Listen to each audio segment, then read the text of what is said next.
General entry 2020 series में अब हम पहुंच चुके हैं पार्ट 5 जहां पे हम करेंगे जीएसटी की जनरल एंट्री क्या होगी। तो अब हम यहां पहुंच चुके हैं, तो फॉलो जरूर कर देना सारे वीडियोस देखने के लिए। देखो यहां पे मैंने गुड परचेज किया 1000 का with this GST and with GST. देखो जब भी मैं गुड परचेज करता हूं तो ध्यान रखना मेरा परचेज आएगा। परचेज क्या, मेरा खर्चा, और खर्चा मेरा कितने का हो गया, 1000 रुपए का खर्चा हो गया, और वो डेबिट होगा क्योंकि मेरा खर्चा बढ़ रहा है तो डेबिट। अब यहां पे क्या हो गया, यहां पे मेरा 2 सीजीएफटी और एफजीएफटी लग गया। मैं एज्यूम कर रहा हूं सेम पे होगा, तो इनपुट सीजीएफटी, जब मैं कोई गुड्स खरीदता हूं तो मेरा इनपुट लगता है और input F G F T लगेगा।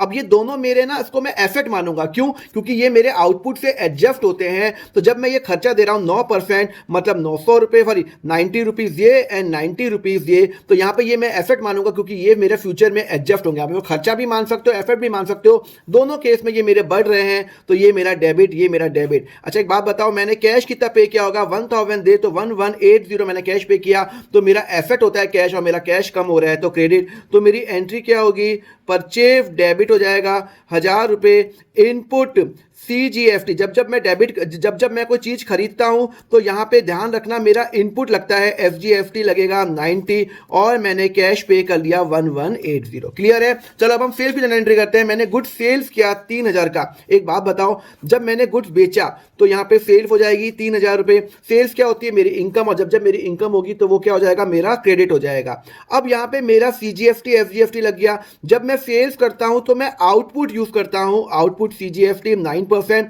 मतलब 270, एंड आउटपुट एफजीएफटी 9%, मतलब यहां पे हो जाएगा 270 रुपी। अब मेरे पास कैश कितना आया, 3000, तो यहां पे आ जाएगा 3540 मेरे पास कैश आया। कैश क्या है, मेरा एसेट है, और मेरे पास एसेट आ रहा है तो वो डेबिट होगा। अब आउटपुट सीजीएफटी क्या है, ये मुझे गवर्नमेंट को पे करना होता है, तो ये मेरी लाइबिलिटी है, मुझे गवर्नमेंट को पे करना है ना भाई। मैंने सेल्स किए, इतने पे मैंने टैक्स कलेक्ट किया कस्टमर से, तो ये मेरी लाइबिलिटी है, ये मेरी लाइबिलिटी है। लाइबिलिटी बढ़ती है तो क्रेडिट। तो मेरी एंट्री क्या होगी भाई, मेरे पास कैश मिल गया 3550, मेरा यहां पे टू सेल्स हो गई 3000 रुपी, और यहां पे मेरा आउटपुट सीजीएफटी लग गया, और टू आउटपुट एफजीएफटी लग गया 270 एंड 270 रुपए। क्लियर है? समझ में आया? चलो अगर आपको समझ में आया तो मुझे कमेंट करके बताओ कि मैंने सामान बेचा 6000 का, मेरा 6% सीजीएफटी एंड 6% एफजीएफटी लगा कैश में, तो जनरल एंट्री क्या होगी, कमेंट पे बताओ, और कमेंट पे अकाउंट लिख देना, सो दैट मैं आपको डीएम पे इसका लिंक भेज दूं। नेक्स्ट लेक्चर में करेंगे पार्ट 6 में कॉन्ट्रा एंट्री क्या होती है, उसके लिए फॉलो करो अकाउंट फंडा।